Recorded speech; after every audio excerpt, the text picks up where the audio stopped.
Altium believes that colleagues in design, procurement, manufacturing, they just need to get closer together and more connected. And that's really why we created Altium 365, to make those connections easier and more productive and just a seamless part of doing business. Unless you have a cloud platform, you don't get that type of collaboration. Welcome to Supply Chain Now, the #1 voice of supply chain.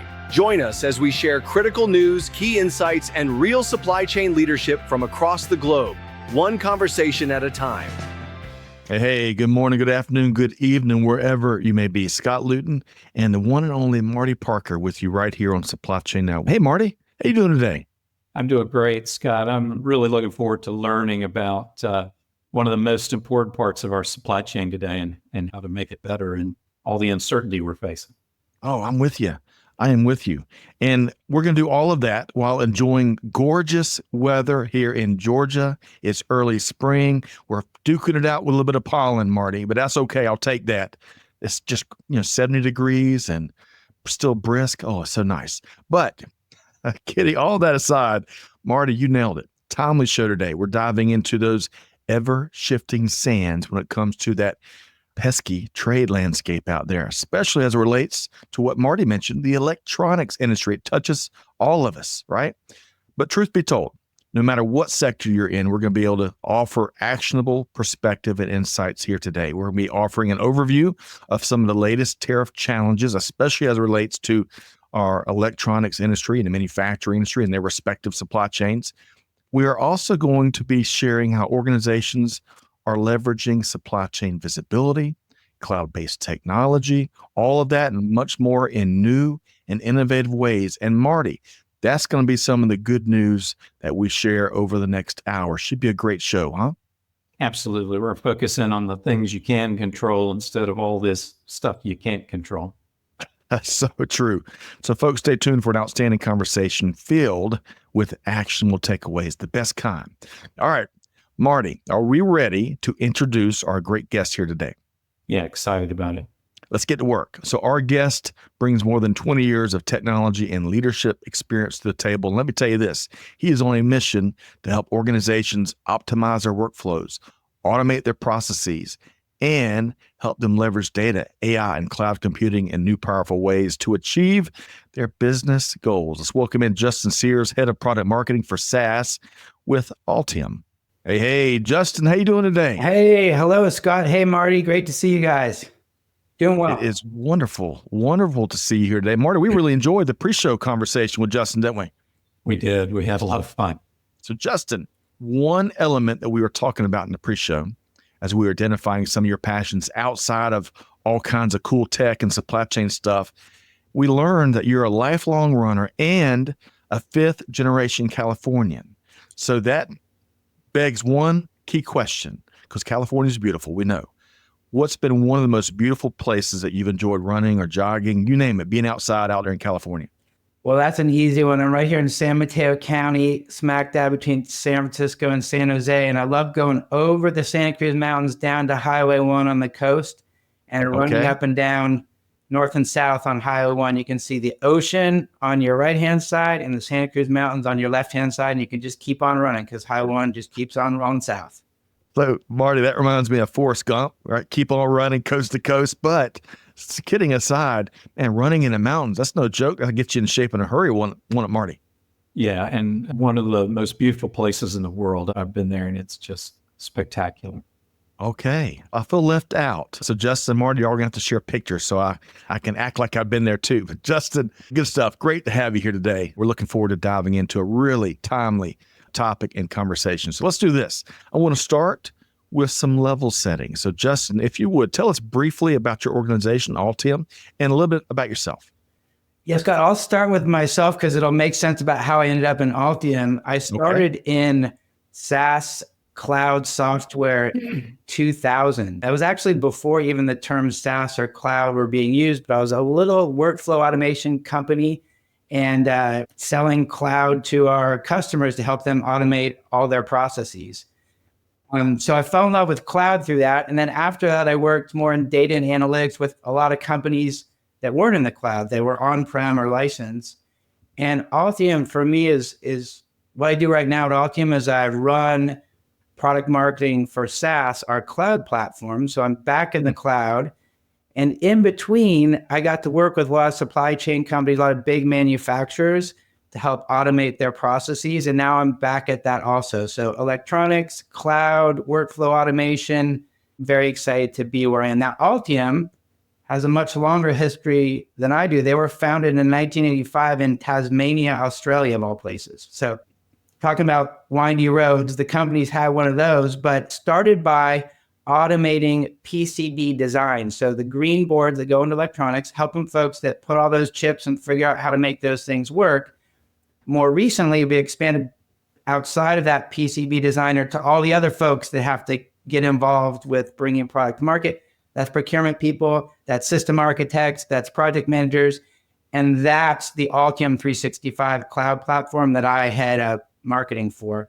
And then one last thing, we were recently purchased by Renesas, which is a big chip maker in Japan. And so now we've got Renesas chip maker, we've got Altium 365 cloud, we've got Altium Designer, which is the original product, and we also have a parts search engine called Octopart. So all that comes together into a lot of options for our customers. Okay, that is, so Marty, we were talking about this pre-show too. This is one of the more unique ecosystems as an organization that we've featured in recent times. And I got to tell you, I'm pretty sure back in my manufacturing days, I used Octopart, which is now part of the Altium family as well. Marty, this is going to be a pretty unique conversation, I think, huh?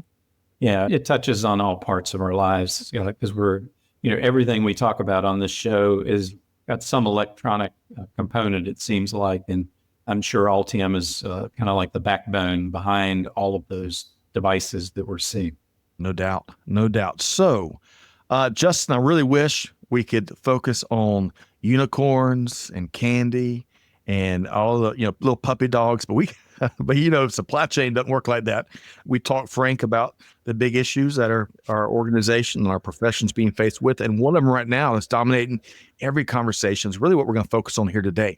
So I want to start, Justin, now that we got a sense of who you are and your organization, give us a high-level overview of the new and evolving U.S. tariffs, especially on electronic components, and how they're expected to impact the global supply chain.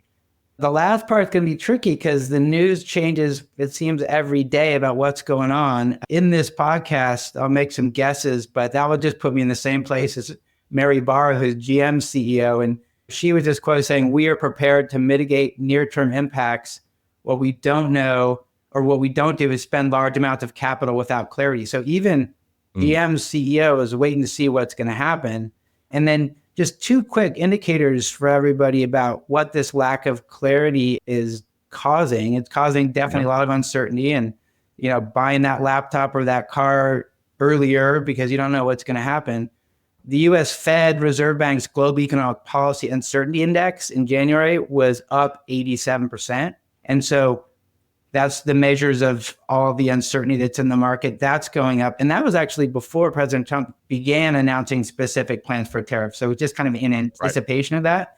And then specifically for electronics, we at Altium are seeing a lot of Q1 surges in purchasing components for those printed circuit boards or those electronic systems in anticipation of tariffs. And so one stat on that is Commodity IQ demand index for electronics shot up 31% month over month in January.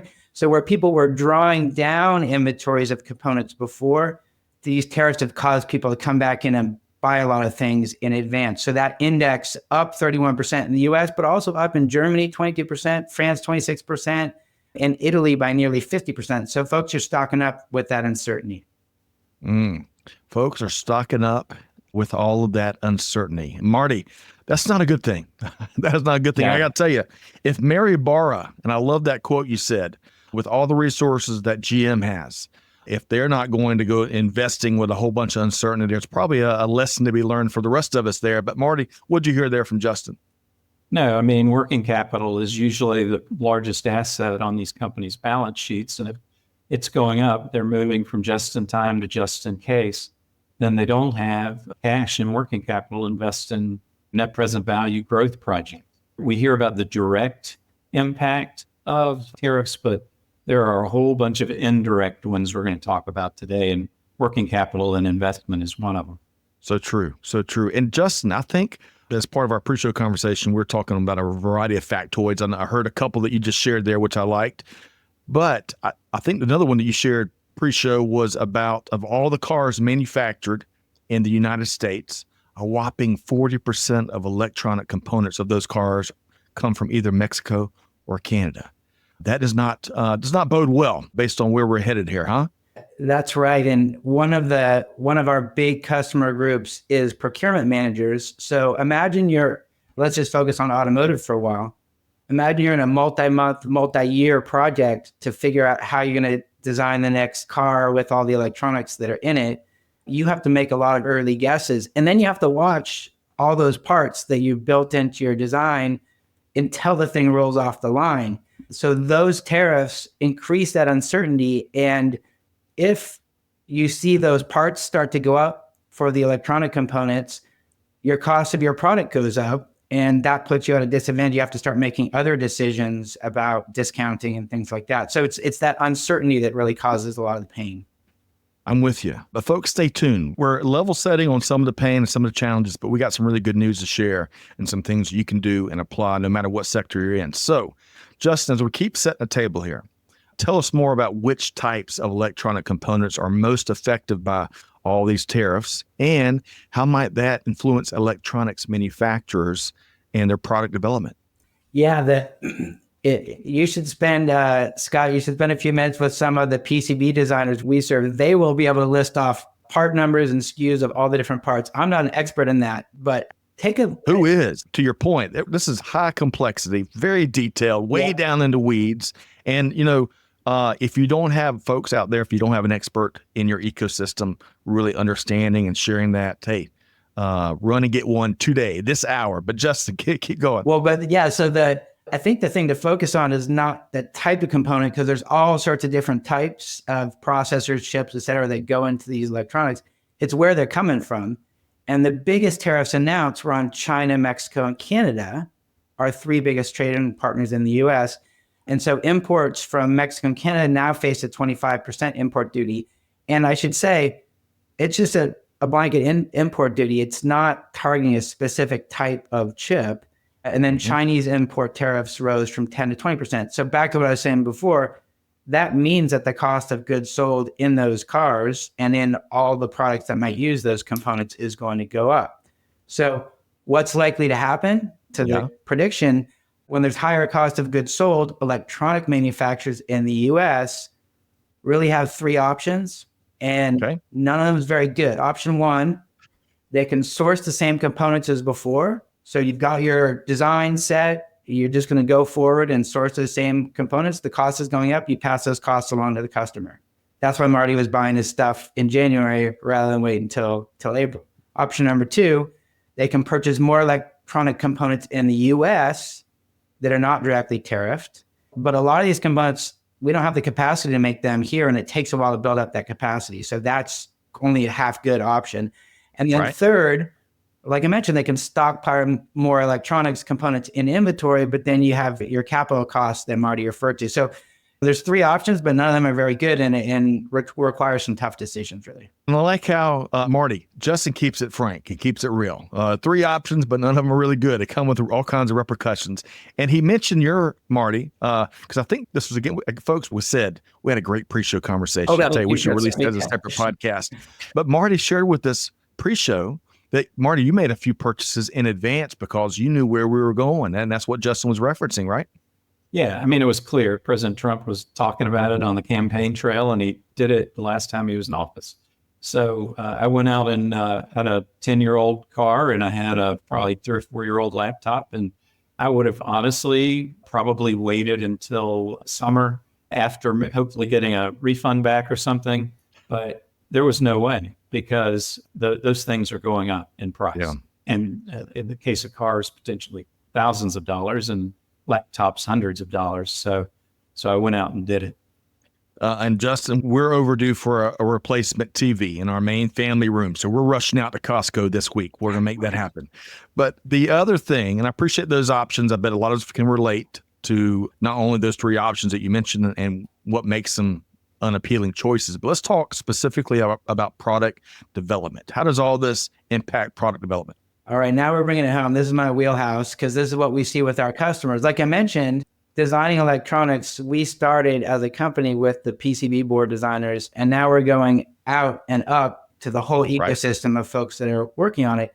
So imagine you're the procurement person who's going to have to get all these parts into that product. We work with that audience very closely, and designers and product developers are going to need even more supply chain visibility. I know that's a theme that you guys talk about in a lot of different ways on this pod.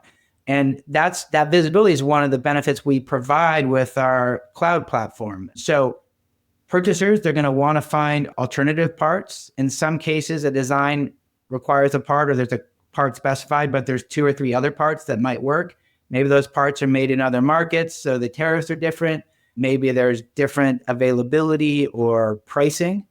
Also, number 2, they're going to have to take a harder look at the projected end of life dates for these components. So these components by the manufacturer are listed end of life or when they're going to stop being made.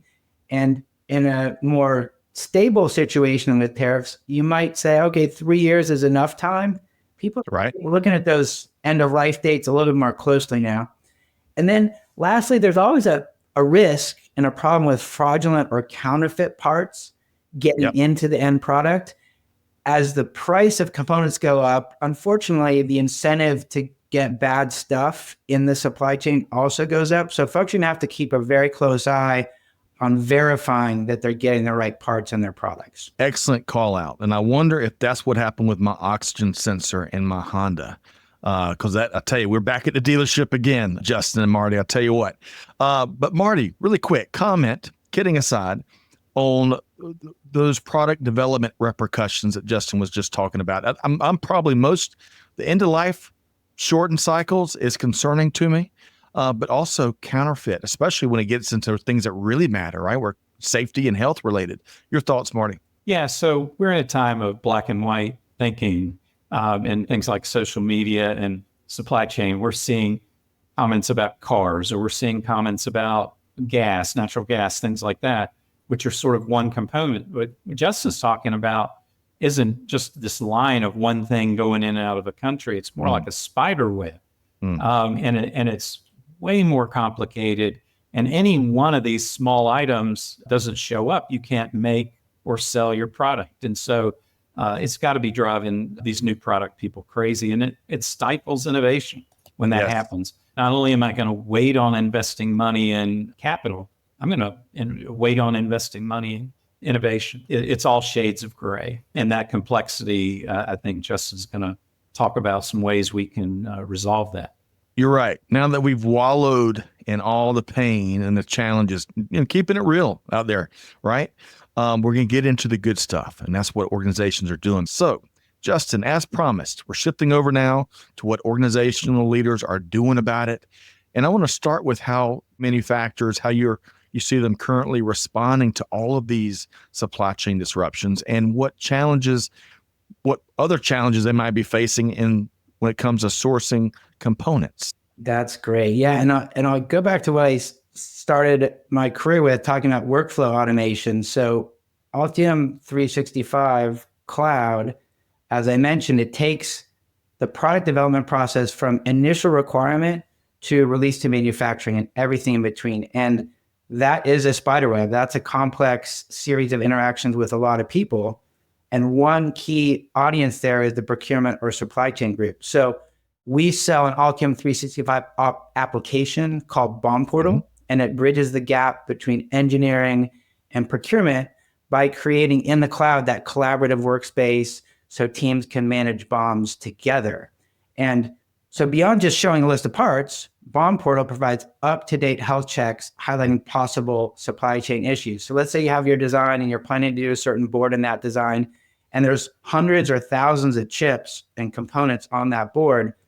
Right. Our cloud system will watch, and we have third-party integrations with data providers to see, oh, you better look at that part. That thing's going end of life. Oh, you better look at this part over here because it looks like there's going to be a shortage issue, and it will actually suggest alternate parts in those instances. So compare that to how it used to be done, maybe paper, Excel spreadsheets. You're not getting those signals. You're not able to make adjustments as that development process moves through through its process. And so just talking about market indicators of the concern and the worry that might be out there, and getting back to a positive on this, people are trying to solve their own problems. And so we're seeing a huge spike in interest in Bond Portal, our application for that, since tariffs started dominating headlines, like I mentioned, mid-February. We got the smartest audience in all of global supply chain, so they know what you're talking about with the BOM acronym, Bill of Materials, right? Oh, thank you. And yeah, and Justin, clearly y'all have seen a big spike in interest in that BOM Portal platform.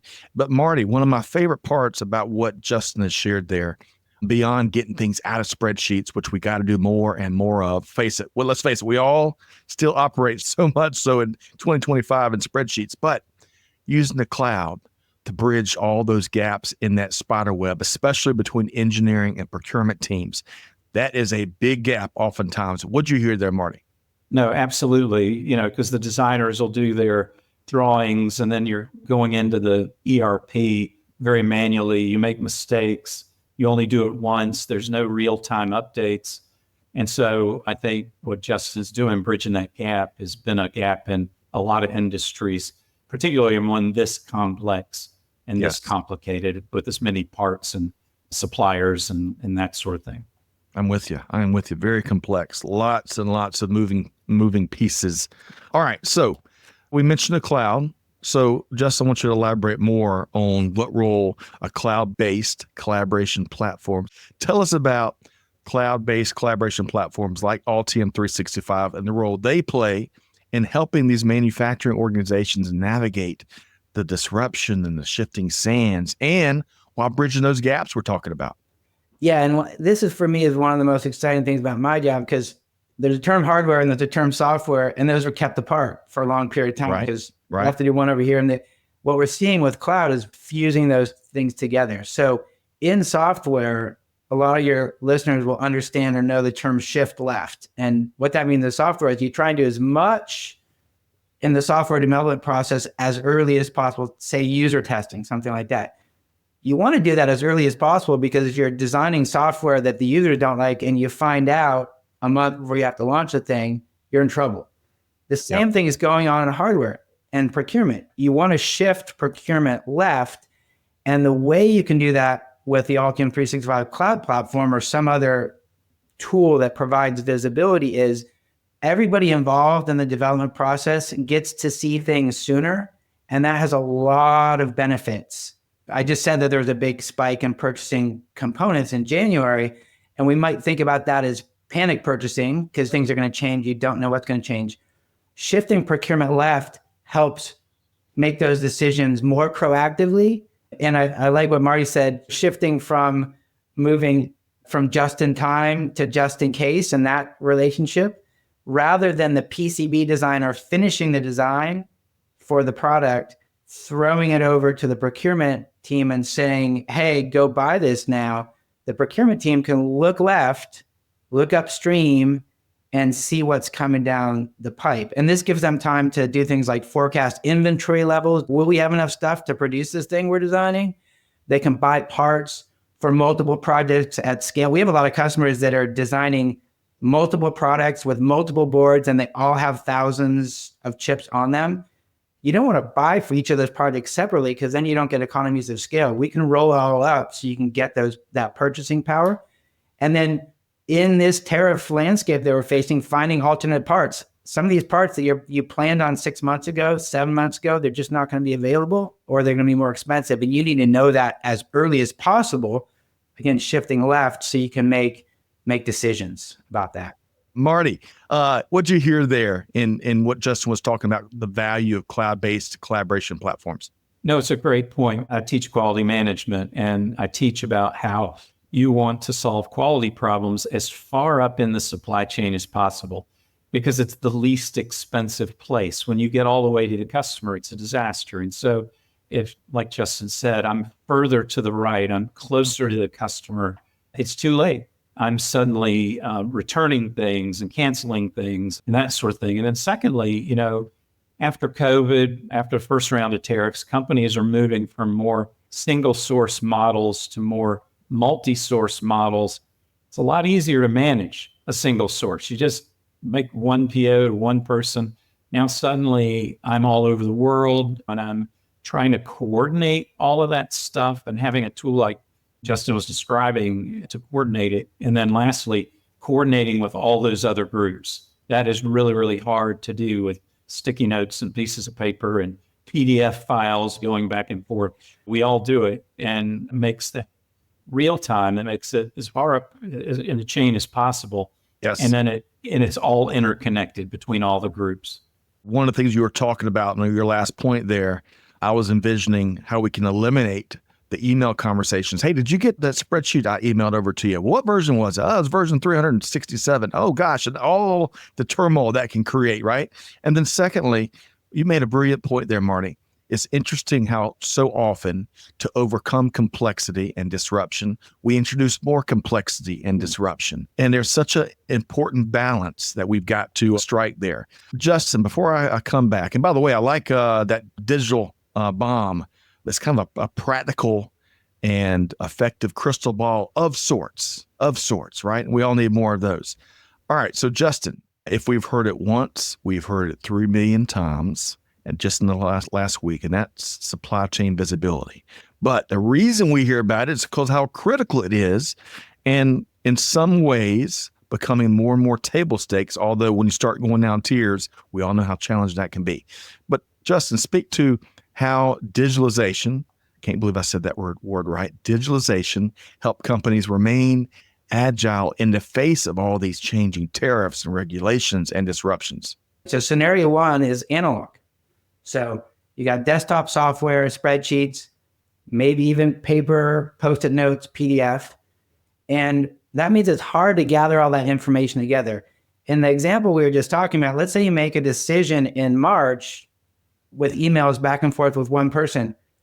When it comes to July or August and you're still working on the same project, are you going to remember that email? Are you going to remember that decision? Are you going to remember the rationale that went into it? No, you lost that thread. And so you miss changes in designs and part availability. And not only your supply chain's changing all the time, but the design team's changing things all the time. Let's put this part 2 millimeters to the left and see what that does. So you have to have that constant visibility, and you just don't get that with analog. And what that means is those last minute purchase decisions, they drive up cost of goods sold and hurt margins. Now that's scenario one, analog. Now compare it to digital and collaborative with a cloud platform like Altium 365. All of the component information, called a part library, is easy to see and aggregate. And so changes in designs that are inevitable in that development process, they're going to trigger alerts so folks know to pay attention. Now, not everybody needs to know if a part changes or moves, but there's that context. And you actually see this within the actual board design. So people can go right to context and figure out, hey, you're going to have a problem here because this part's going end of life. What are we going to do about it? And then each cloud workspace maintains a complete history of supply chain decisions and those changes that are made. So even after the product ships, our customers have a thread, and this becomes actually very useful for things like compliance, improving internal processes. So you can always go back and find out, hey, we made a decision over here and it could have been a little bit better. How are we going to improve that? And I know you guys work in this space for years, so I'd like to hear from you all, like, how does that agility, how would that change things? Marty, sign me up for extra agility in 2025. How about you? Yeah, no, I've got a lot of work in product development, and a lot of times the design phase is one of the longer phases. So if I do it like a relay race and I hand it to somebody who hands it to somebody who calls the supplier who hands it back, I'm taking a ton of time. And as I understand the electronics world, it's fast. Chips are getting faster and better constantly. I want to be fast in that design process all the way through to the end and what I'm communicating from purchasing.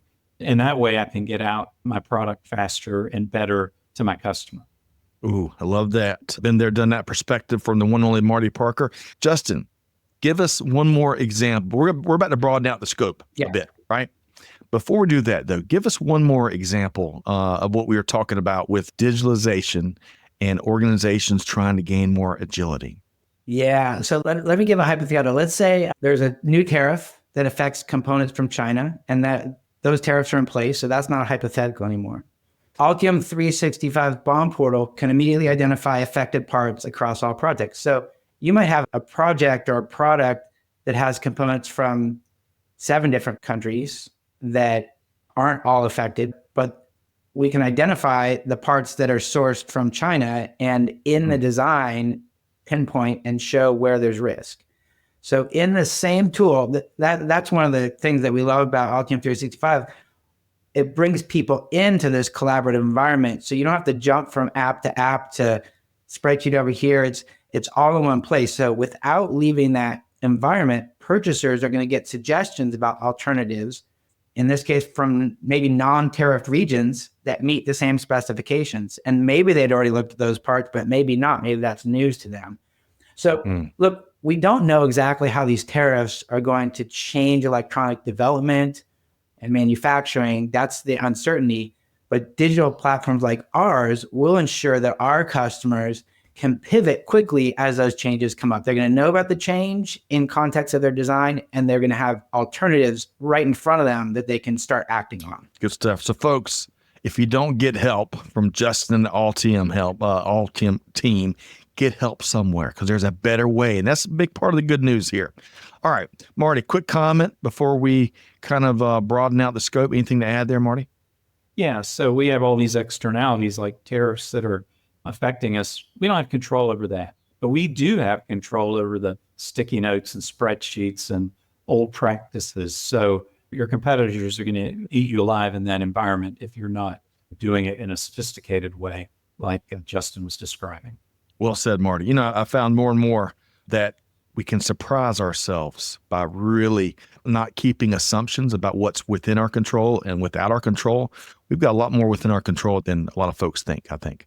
All right. So broadening the scope out, Justin, in our conversation, there's so many, we really need, you got a couple more hours, Justin, you can spend with us here today? Well, we'll do this. Let's do this again. This is fun. All right. So beyond tariffs, tariffs, I tell you, sucking the oxygen out of a lot of conversations. And look, I get it, but there's lots of other things still impacting the global supply chains everywhere.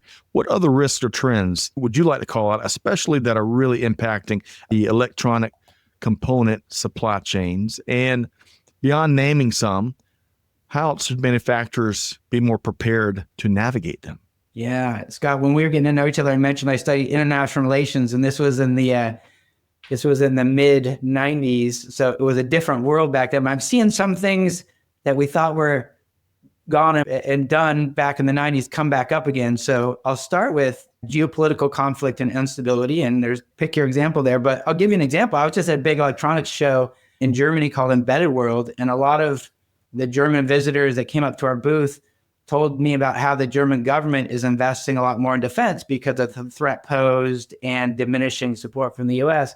And they were saying there's going to be a spike in purchases of components because of that. Now, that was news to me, but it makes sense, right? You ramp up defense spending and you need to get more things into the stuff you're planning on building. Sure. So to mitigate this risk, and this is, I can give very specific advice here, supply chain leaders should diversify their suppliers. So look for parts that are critical to your design and look for alternatives to that, and diversify geographically so you can get it from different countries if supply chain routes get cut off or there's some sort of conflict that disrupts that supply. Secondly, we've touched on it, component lifespans are decreasing, and most electronics are made by contract manufacturers. So the OEM will design the product, and then a lot of times they'll ship it to contract manufacturers who manufacture it. And CMs, for sure, they're aggressively removing line items that don't meet their revenue goals. And what that means is some of those components their lifespans are shortening. So that's, again, You don't have quite as much time to make the decisions as you used to. So again, you want to proactively manage the part obsolescence is the industry term for that. And that's including regular reviews of component life cycles, end of life dates. And that's where we get very excited with Altium 365 BOM portal, because we're bringing in data from distributors and part manufacturers through third-party services like they're called Silicon Experts, Z2 Data, so that you get, as you're looking at your whole bill of materials, you're getting little alerts, and you can always look and see how much longer do I have on that part, and should I make a different decision? And then the third thing that is not directly related to tariffs, but sort of in the same ballpark, is cyber threats. So it's funny to me because I mentioned contract manufacturers.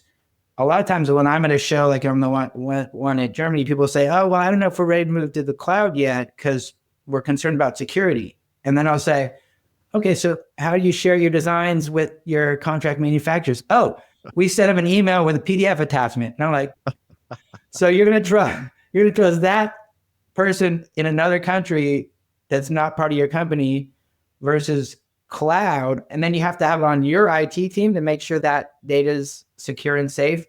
I really trust Amazon Web Services with that because they know how to keep the bad guys out. And what you're doing with something like Altium 365 is you bring everybody into one place, you're authenticating them, you can see what they're doing. So look, bad things are going to happen outside of that platform. You have no control over that. But in terms of the product development and design process, you want it protected. And so we're very proud of our security, but it is a little bit of a cultural shift for some folks because it's like, it's seen as new and maybe risky because it's not your data center, but it's really protected by a lot of people that know how to protect the data.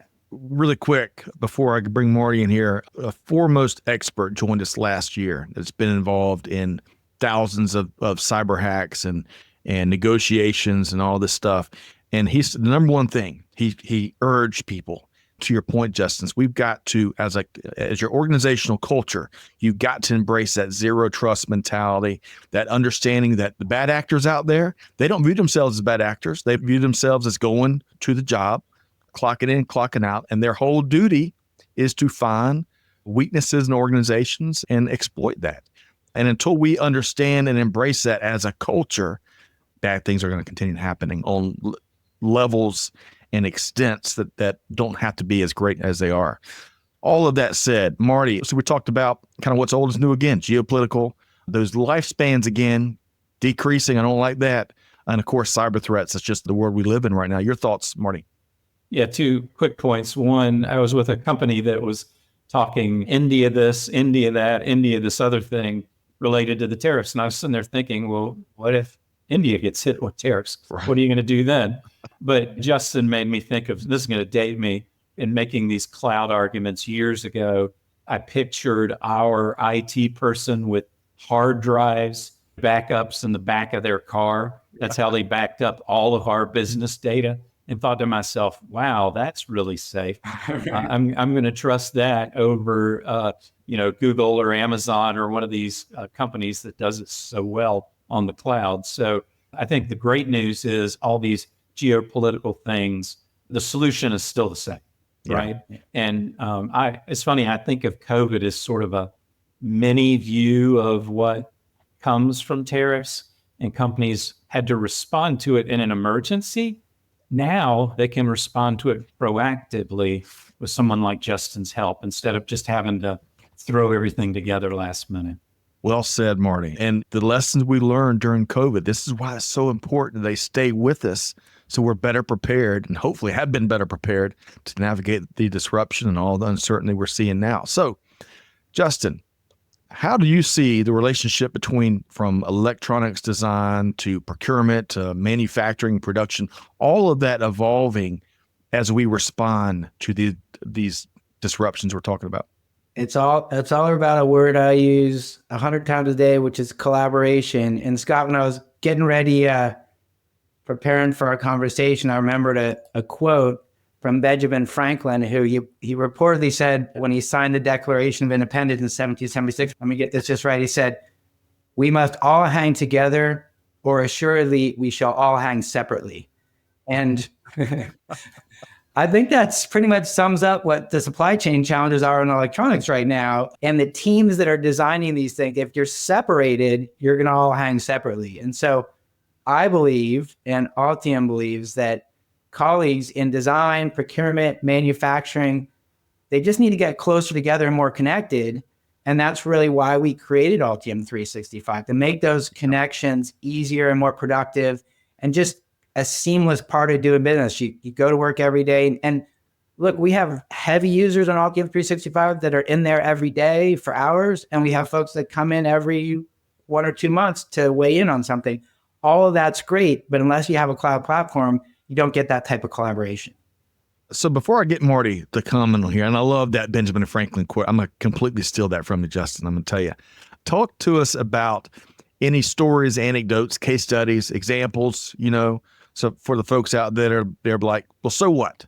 Well, give us some examples of companies that are really successfully mitigating these disruptions or others using cloud-based solutions. What do you got? We have a great channel on YouTube called Altium Stories. And so go there because we have a great video team and a guy who I refer to as the Martin Scorsese of cloud-based design collaboration. He creates these great, 2 or 3 minute videos of our customers talking about how their lives are easier because of Altium. But I'll give 2 specific examples. There's one of these, and you can look it up. There's a company called Vitus Audio, and they make really high-end audio equipment.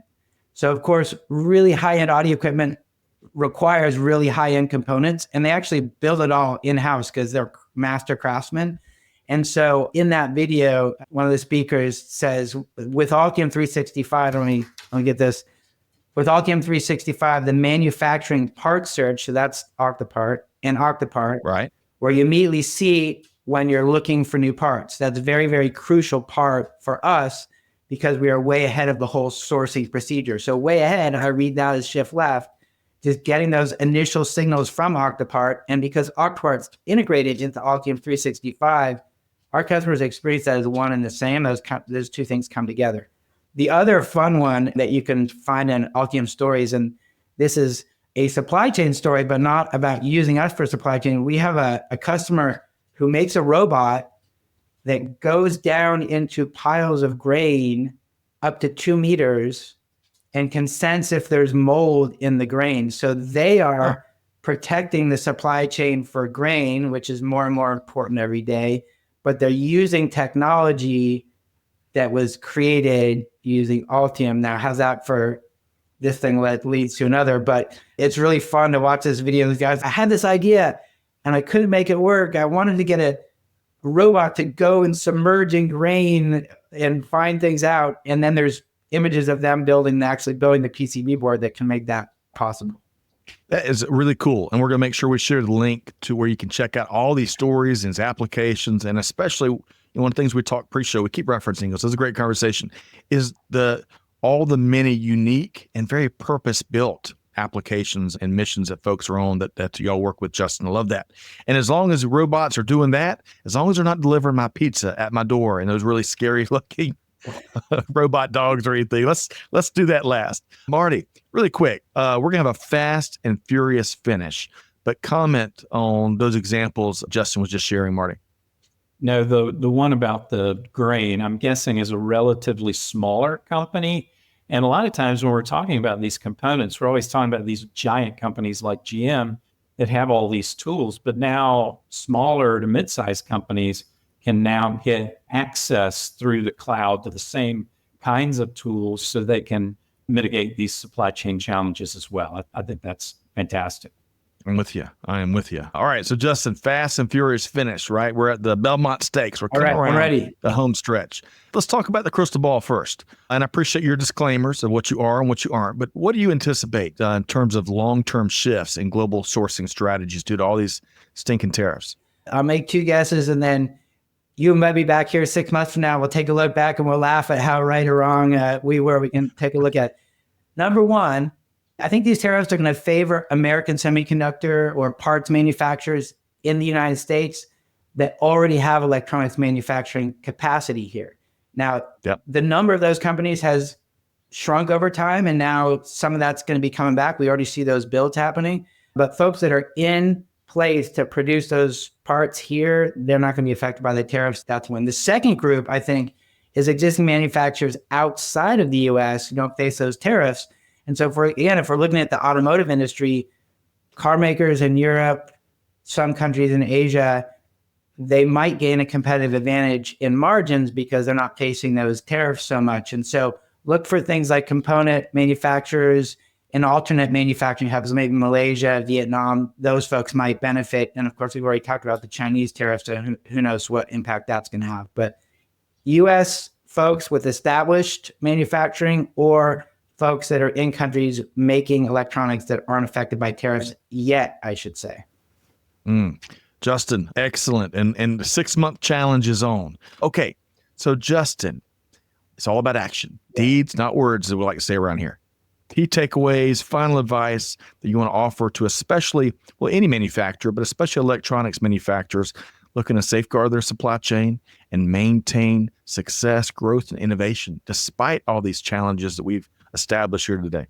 Visibility. Do everything you can to see as much into your supply chain as possible. And look, this is not just procurement and buyers. I know we're focused on supply chain, but everybody who's designing hardware ought to have some visibility into the supply chain. The people that are designing the requirements, they can't make a requirement that requires a chip that's 10 times the cost of what you want to sell that thing for.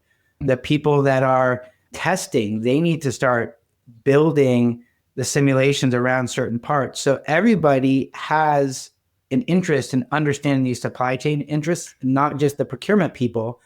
And a platform like Altium 365 with our BOM portal provides that visibility so that teams don't get caught flat-footed as often as they might otherwise get caught flat-footed. So many different ways to get caught flat-footed these days. And folks, as we learned from Justin here today, ain't no bomb like a living and breathing bomb. So whether you get help from Justin and the Altium team, get help. There's better ways out there. Marty, we've covered a lot of ground with one Justin Sears. What's one thing that you really want to stress and spike the football on that folks got to take away from this conversation? Yeah, I think it's easy when we're facing all of this uncertainty to panic and think that we can't do anything. But Justin's pointed out a lot of things, and especially in PCB world where there's all of this complexity, all of these components used downstream, and things that make our lives better every day. Step into it, do those things that give you that visibility, help you feel like you take more control of it. So it feels better, number one, but two, it's practically better. You're not getting in your own way, making mistakes. And, partnering with someone like Justin in this space can really help your company coordinate those complex issues in a better way. I'm with you, Marty. Not only is Justin got the expertise, but he's one of the nicest guys you're going to have a conversation with. I promise you. That's my guarantee here today. Money back guarantee. Thank you. All right, Justin, you brought resources. We're going to share a couple of those. We love sharing resources with our global community. I'm going to do that here. We're going to start with, folks, you got to check out this webinar from Justin and the Altium team, Bridging the Gap Between Engineering and Procurement, Altium 365 BOM Portal. You can learn more about the platform Justin has been talking about through much of our conversation here today. Secondly, I think we want to, if you want more proof and examples of applications of where Altium 365 really can be highly relevant and powerful when it comes to supply chain management, check out this landing page that we're also including. And we touched on, I think, probably my favorite thing, not taking anything away from those first two resources, but I love these stories, right? These stories will illustrate why everything Justin has shared is so important and how it really drives meaningful outcomes and it enables organizations to meet their mission and then some. So check out all those. That last one's a YouTube channel. You can check it out right there, Altium Stories.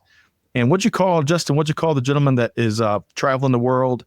You reference a character. I can't remember who. Scorsese. Yeah. Justin, the Martin Scorsese of supply chain. I gotta meet that individual soon. Okay, Justin and Marty, what an outstanding session here today. I want to thank Justin Sears with Altium. Justin, thanks so much for being here today. It was my pleasure. I really enjoyed it. Thank you and the whole Supply Chain Now team for inviting me to join you. You bet. And hey, I've got your predictions. I got it written down. So the 6-month challenge is in there, Justin. But kidding aside, I really appreciated your perspective and how practical and experienced it is. You keep it real. Marty Parker, the one and only, thanks for being here today. Always a pleasure to knock out these shows with you, Marty. Glad to be here and learned a lot. I did too. All right. So folks, you've got homework. So I do hope you enjoy the conversations as much as I have. I loved it. Very practical, very timely, and isn't Justin like a breath of fresh air when it comes to the complexity we have. But you got homework.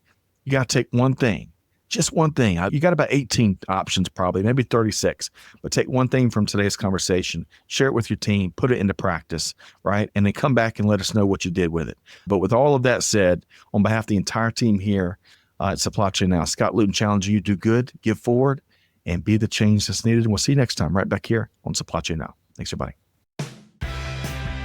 Join the Supply Chain Now community for more supply chain perspectives, news, and innovation. Check out supplychainnow.com, subscribe to Supply Chain Now on YouTube, and follow and listen to Supply Chain Now wherever you get your podcasts.